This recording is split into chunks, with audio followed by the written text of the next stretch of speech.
여러분 한 주간 잘 지냈습니까? 우리가 그동안 하나님의 말씀을 설교에서 이렇게 하다 보니까 설교는 사람을 스파크를 일으켜 줄 수 있을지도 모르지만 참된 변화를 이루지 못한다는 것을 생각을 하고 또 그런 것을 알게 됐습니다. 그래서 이제는 하나님의 말씀을 함께 연구하는 그런 시간을 갖기를 진심으로 바랍니다.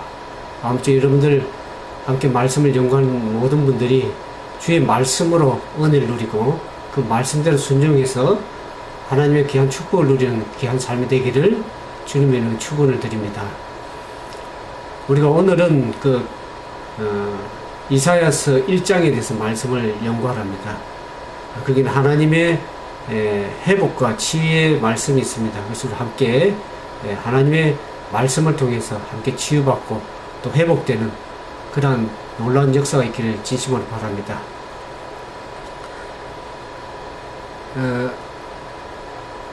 이사야서 우리가 이제 1장을 오늘 살펴보겠는데요. 이사야서가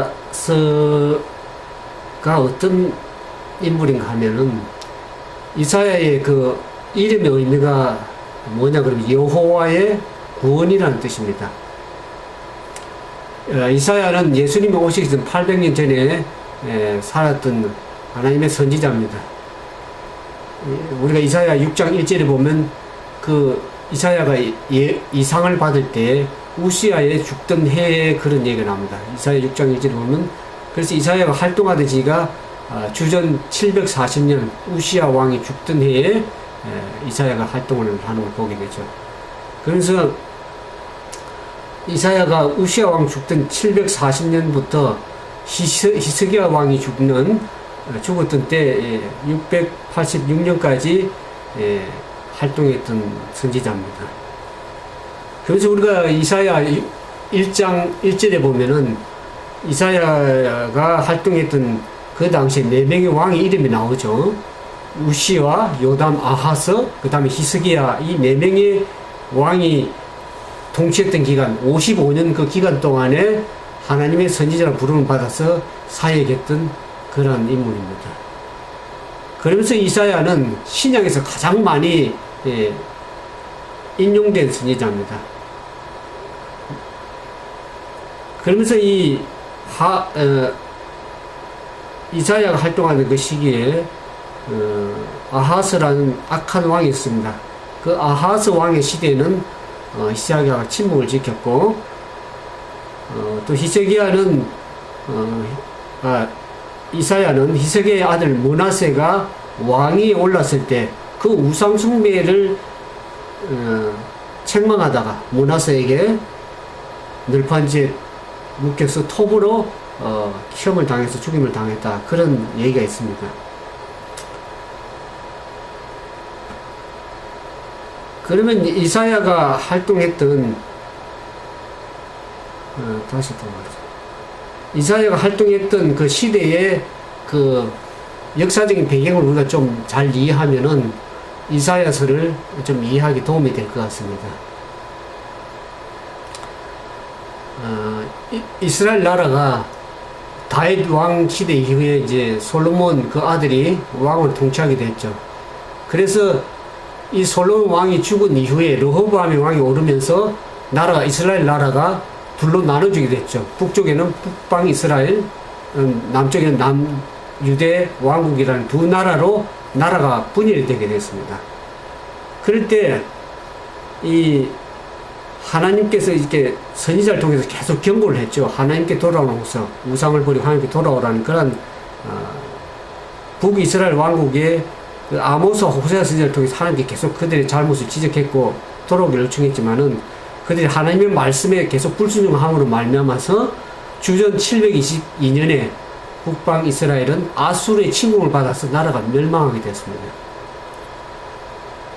그래서 이제 남방 유대도 북방 이스라엘 하나님의 그런 경고를 받고 저들이 망한 것을 보고 경각심을 가지고 하나님께 돌이켜야 됨에도 불구하고 그들이 하나님 말씀에 배역해서 불순종하고 거역함으로 말미암아서 어떻습니까? 그들이 바벨론에 포로로 붙잡혀가는 그런 상황이 되었습니다. 그들이 좋은 상황이 있을 때 하나님의 말씀에 순종해서 했더라면 저들이 번영하고 어려움 당치 않았을 건데, 그 북방 이스라엘의 경고를 보면서도 저들이 하나님께 회개치 못하고 그랬기 때문에 결국 저들은 바벨론 포로로 붙잡혀가서 그 어려운 상황 가운데에서 하나님을 배워야 될 수밖에 없는 그런 상황이 되었습니다. 그래서 하나님께서는 이사야 선지자나 미가 선지자를 통해서 계속 백성들이 제약을 경고하고 타락을 경고했던 것을 우리가 알게 됩니다.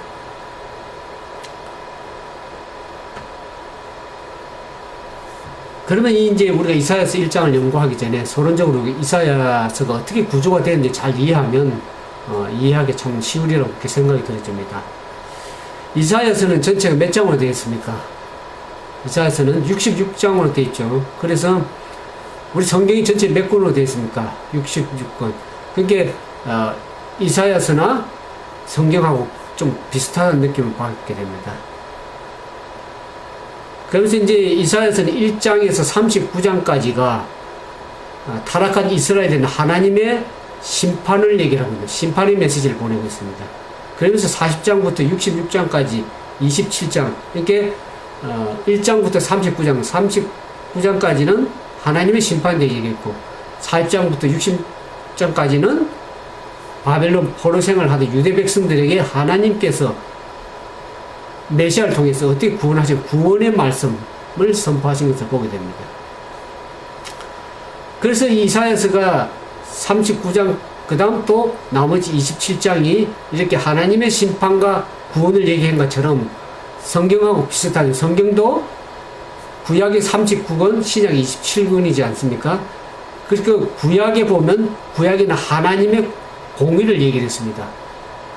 그리고 신약에는 하나님의 예수를 통한 하나님의 사랑을 얘기를 했죠. 그래서 구조와 맥락이 이사야서가 전체 성경하고 비슷하다는 것을 우리가 좀 이해할 필요가 있습니다.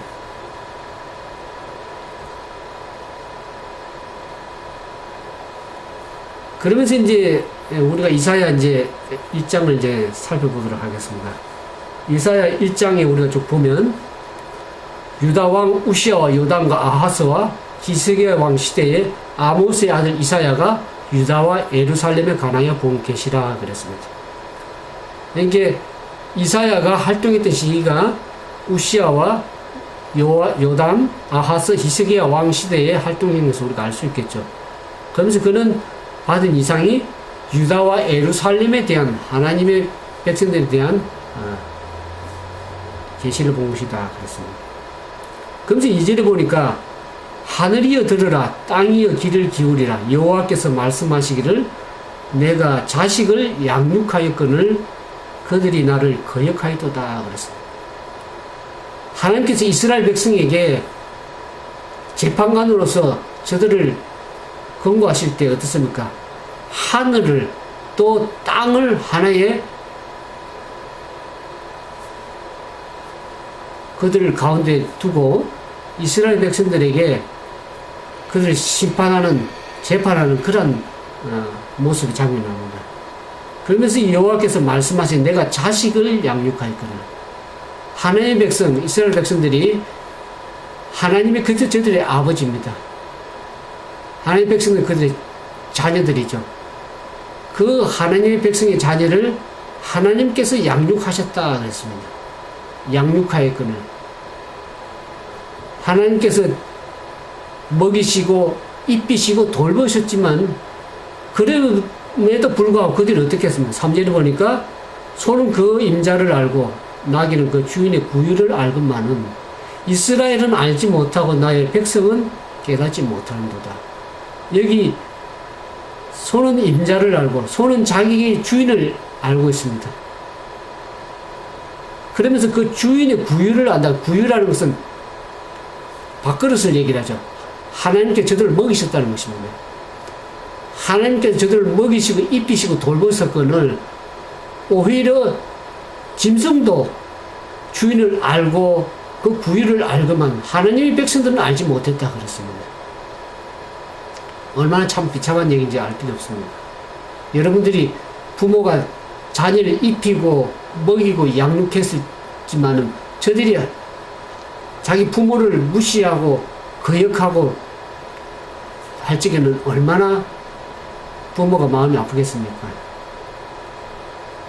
그러면서 하나님께서 이 사절에 보니까 슬프다 범죄한 나라요 허물진 백성이요 행악의 종자요 행위가 부패한 자식이로다. 그들이 여호와를 버리며 이스라엘의 거룩한 일을 만우리 여겨 멀리하고 물러가도다 그랬습니다. 우리가 이제 이사야서를 이렇게 쭉 보면 이사야 여기 그 내용을 보면 하나님께 왜 이 이스라엘 백성들에게 이렇게 이스라엘 백성들을 고소하는가 재판하는가 그 이유가 세 가지가 있습니다. 먼저 이사야 1장 2절에서 9절의 그 내용은 이스라엘 백성들이 타락했다는 내용이 나옵니다. 다른 말로 하면 나라가 반역하고 타락했다는 거죠. 그러면서 두 번째로 보면 하나님께 어떻게 왜 고소하냐면 이스라엘 백성들 불경 이스라엘 백성들이 종교적으로 타락했다는 거죠. 형식적으로 하나님을 섬긴다는 것입니다. 종교적 형식주의를 하나님께서 얘기합니다. 세 번째로는 이스라엘의 불어 그게 1장 23절부터 31절까지 보면 사회 전반적인 백성들의 타락을 얘기했습니다.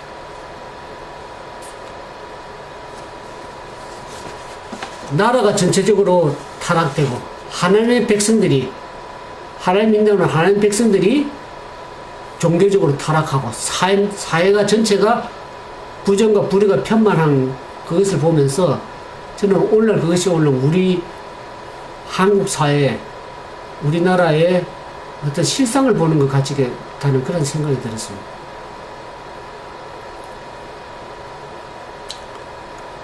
그래서 이 4절에서 쭉 보면 슬프다 범죄한 나라요 허물진 백성이요 행악의 종자요 행위가 부패한 자식이로다. 그들이 여호와를 버리며 이스라엘의 거룩한 자들을 만우리 여겨 물러가도다. 너희가 어찌하여 매를 더 맞으려고 폐역을 거듭하느냐. 온 머리는 병들었고 온 마음은 피곤하였으며 발바닥에서 머리까지 상한 곳이 없으니 상한 것과 터진 것과 새로운 맞은 흔적뿐이거늘 그것을 짜며 사며 기름으로 부드럽게 함을 받지 못하였도다. 허물진 백성, 행악의 종자, 행위가 부패한 자식. 그들이 왜 그렇게 어려움을 당합니까? 하나님을 멀리하고 하나님을 만월히 여겼다. 아니면 하나님을 없인 여겼다. 하나님을 가까이 하지 않고 하나님을 멀리할 적에 그런 허물진 백성이 되는 것입니다. 그러면서 저들은 상태가 지금 어떻습니까? 온 머리는 병들고 마음은 피곤해서 그들의 상태가 얼마나 심각하냐. 발부터 머리까지 상하여 터진 것과 맞은 흔적뿐인 것을 치유함을 받지 못했다 그랬습니다. 얼마나 지금 참담한 그런 형편에 있는 이스라엘 백성의 모습을 보게 됩니다. 그러면서 그 나라는 어떻습니까? 나라는 너희 땅은 황폐하고 너희 성읍들은 불에 탔고 너희 토지는 너희 목전에서 이방인들을 삼켰으며 이방인에게 파괴됨 같이 황폐하였고 딸 시온은 포도원의 망대같이 참외밭에 원두막같이 에우사인 성읍같이 겨우 남았도다. 만군의 여호와께서 우리를 위하여 생존자를 조금 남겨두지 아니하셨다면 우리가 소돔과 같고 고모라 같았으리라. 이렇게 참남되고 형편없는 상황에서도 하나님께서 저들을 돌보고 남겨두지 않았다면 얼마나 저들의 상태가 소돔과 고모라 같이 폐허된 불에 탄 그러한 모습이 되었을까 그렇게 생각을 이사야서는 얘기를 하고 있습니다.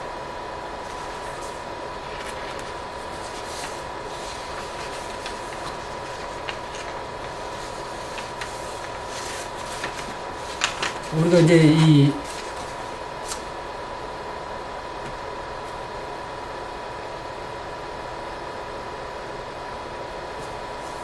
(10절에) 보면 하나님께서 그 지도자들이 얘기를 하죠. 정치적인 지도자들에게 너희 소돔과 고모라 가는들아 여호와의 말씀을 들을지어다.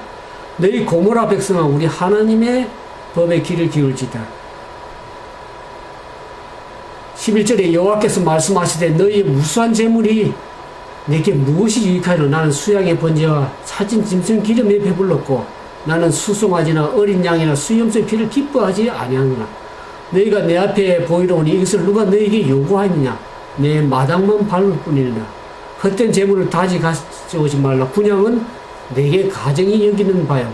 월삭과 안식일과 대회로 모이는 것도 그러하니 성령이 아울러 악을 행하는 너를 견디지 못하겠느냐. 내 마음이 너희의 월삭과 정한 절기를 싫어하나니 그것이 내게 무거운 짐이라. 내가 지게 곤비하였느니라 그랬습니다. 하나님의 마당만 밟느니라. 저들이 풍성한 재물을 가져오고 풍성하게 하나님께 재물을 드리지만 저들의 마음은 하나님께 멀리 떠나 있었습니다. 종교적인 형식주의로 하나님께 보이기 위해서 마당을 밟고 하나님께 예배드리러 오지만은 그 마음이 그들의 삶이 살아가는 모습이 하나님의 말씀대로 순종하면서 살아가는 그런 삶이 되지 못할 적에는 하나의 그거는 종교적인 형식주의요 하나님께서 싫어버리는 것 되는 것입니다. 오늘 저와 여러분의 삶이 어떻습니까? 오늘 우리의 교회 모습이 어떻습니까? 한번 살펴보길 바랍니다.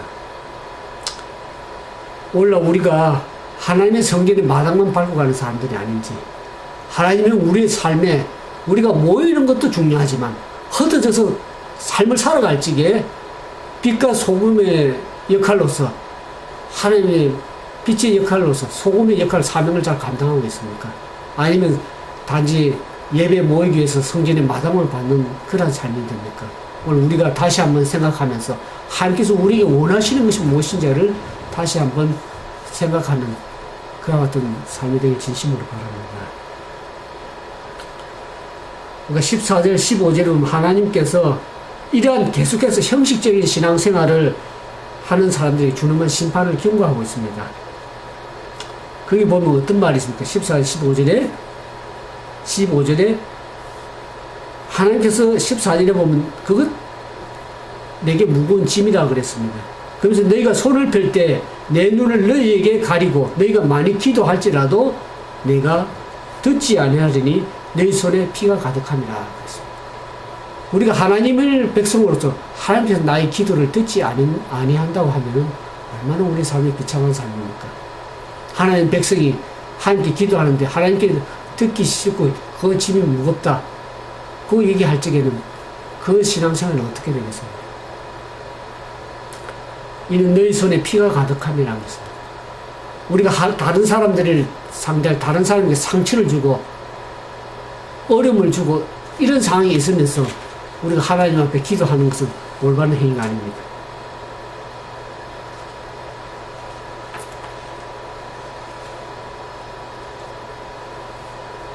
그러면서 하나님께서 그러면 그런 상황에서 우리가 어떻게 하기를 하나님께서 원하시냐 그러면 하나님께서 한 해결책을 우리에게 하나님의 임박한 그런 진노를 피할 수 있는 해결책을 하나님께 주셨습니다. 거기 보면 16절에 어떻게 얘기합니까? 16절, 17절에 보면 너희는 스스로 씻으며 스스로 깨끗하게 하여 내 목전에서 너희 악한 행실을 버리며 행악을 그치고 선행을 배우며 정을 구하며 학대한 자를 도와주며 고아를 위하여 신원하며 가부를 위하여 변화하라 하였느니라. 여기 하나님께서 우리에게 당부하는 9가지가 있습니다. 첫 번째 3가지는 깨끗하게 하라. 선행, 클린. 영어로 씻자는 클린, 깨끗하게 하라는 겁니다. 스스로 깨끗하게 하라. 스스로 씻으며 깨끗하여 내 목전에서 너희 악한 행실을 버리라. 깨끗하게 클린하기를 원하십니다. 그러면서 나머지 3개는 뭡니까? 그것은 하나님의 커맨드, 하나님의 명령이 3가지가 있습니다. 거기 보면은 선행을 배우며 정의를 구하며 행악을 그치고 하나님께 명령 행악을 그치고 선행을 배우며 정의를 구하라고 하나님께 커맨드 3가지를 명령하십니다. 그래서 나머지 3가지는 뭐냐 그러면 하나님께서 우리에게 변화되기를 원하는 체인지 세 가지를 변화하기를 하나님께 원하십니다. 거기 보면은 학대받는 자를 도와주며 고아를 위하여 신원하며 가부를 위하여 변호하라 하는 우리의 삶의 변화, 체인지 하기를 하나님께 원하시는 것입니다.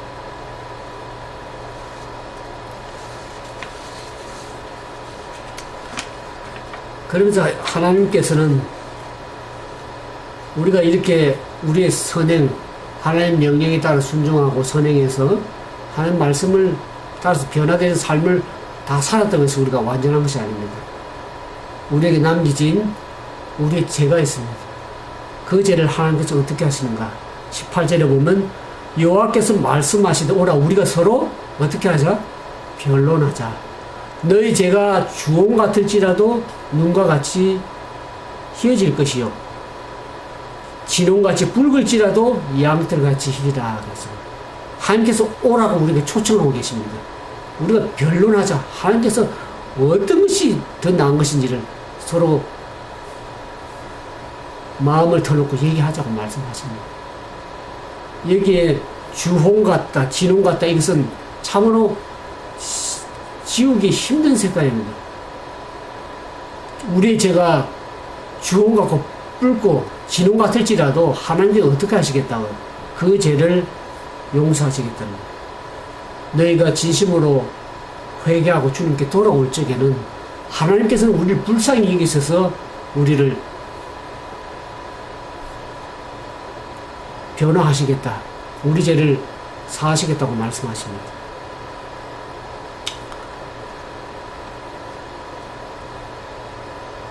아무리 우리 죄가 진홍 같을지라도 하나님께서는 양털같이 하얗게 그렇게 깨끗하게 해주시겠다는 하나님의 약속의 말씀을 우리가 믿어야 될 것입니다. 그러면서 19절에 보면 너희가 즐겨 순종하면 아름다운 소산을 먹을 것이라고 하나님의 약속의 말씀을 주셨습니다. 우리가 하나님 앞에 참으로 하나님의 회개하고 돌아오면 우리가 하나님께 순종하고 나갈 때에는 우리가 하나님 앞에 온전하게 설 수 있는 것입니다.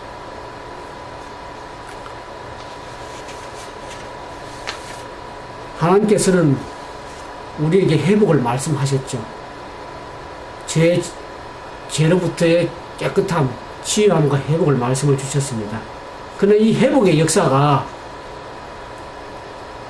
모든 사람들에게 이르러오는 것이 아닙니다. 하나님께 패역하고 하나님께 국민의 마음을 하나님께로 받음을 알고서도 회개하고 돌아오지 않는 자에게는 여기 보면 20절 너희가 거절하여 배반하면 칼에 삼키우리라 그랬습니다. 우리가 다음에 29절과 이제 3절 맨 마지막을 보면 이와 같은 말씀이 있습니다. 여기 이제 기록이 안 되는데 한번 봅시다. 이사야서 1장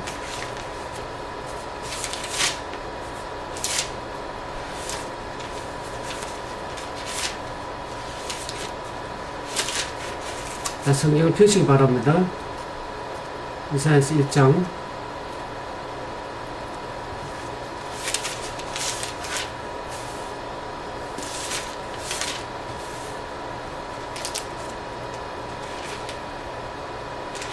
'하나님께서 이사야서 23장 21절도 보겠습니다. 신실하는 성읍이 어찌하여 창기가 되었냐 공평이 거기 충만하고 의리가 그 가운데 거하였더니 이제는 살인자들 뿌리였도다. 내 은은 찢기가 되었고 내 포도주는 물에 섞였도다. 내 방백들은 패역하여 도적과 짝하며 다 뇌물을 사랑하며 사례물을 구하며 고아를 위하여 신은치 아니하며 가부의 송사를 수리치 아니한도다.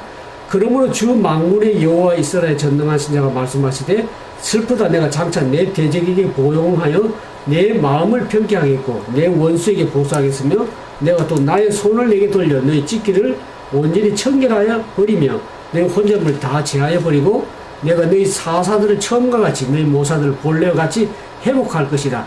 그리한 후에 내가 너희 의의 성읍이라 신실한 고을이라 칭함이 되리라 하셨나니 시온은 공평으로 구속이 되고 기정한 자는 의의 구속이 되리라. 그러나 패역한 자와 죄인은 함께 패망하고 여호와를 버린 자도 멸망할 것이다. 너희가 너희의 기뻐하던 상수리 나무로 인하여 부끄러움을 당할 것이요 너희가 너희 택한 동산으로 인하여 수치를 당할 것이다.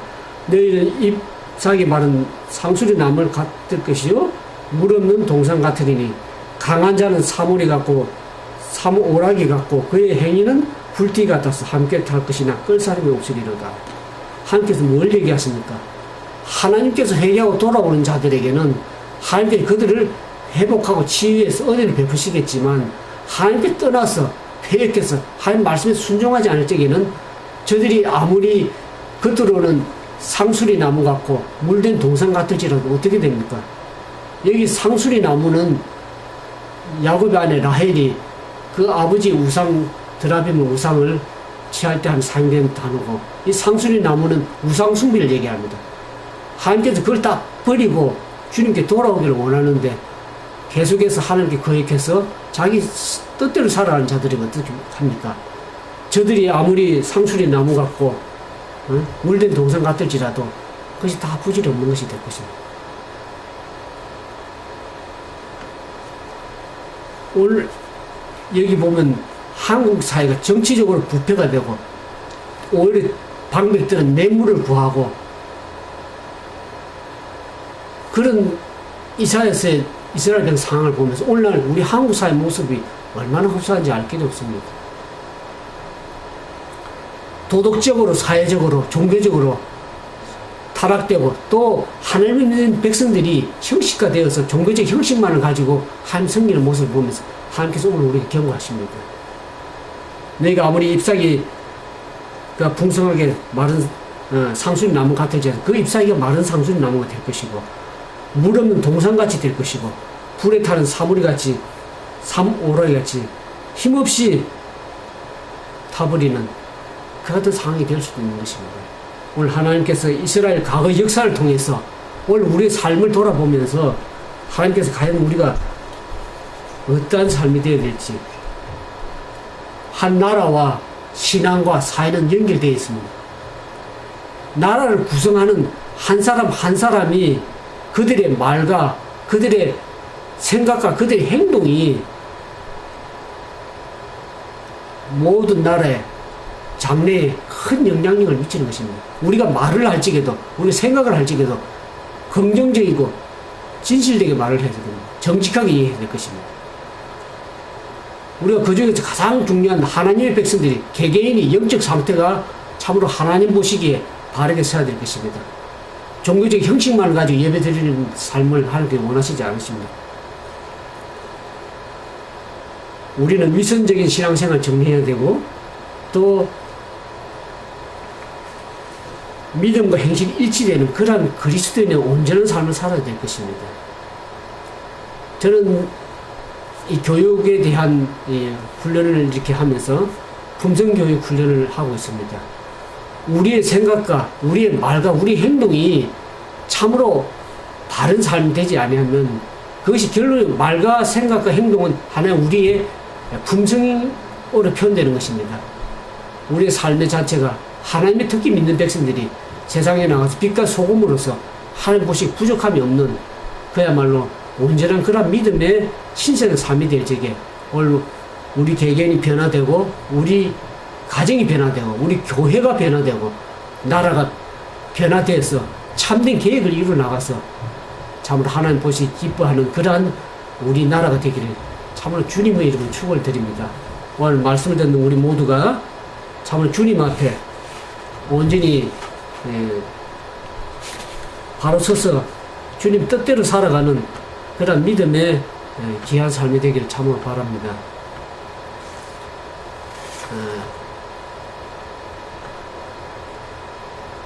오늘 함께 이제 기도하고 말씀을 마치도록 하겠습니다.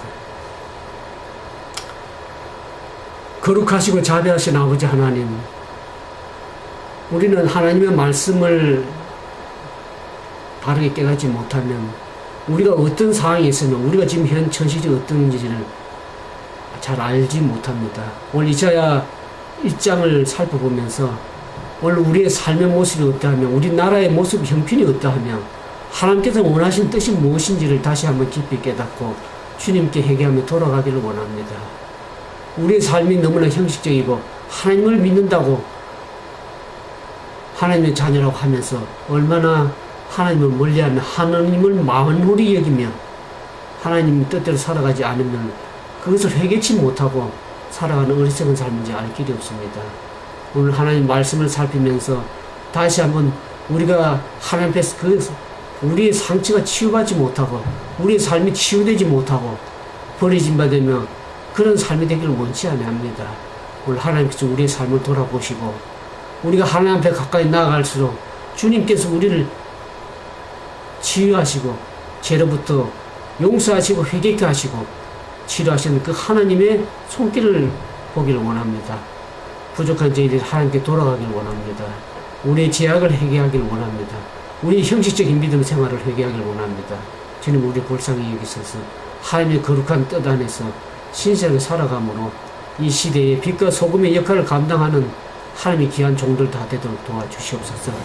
그래 하나님의 말씀에 순종함으로 이루는 축복을 우리가 모두 누리는 귀한 삶이 되기를 예수님 이름으로 감사하며 간절히 기도드리옵나이다.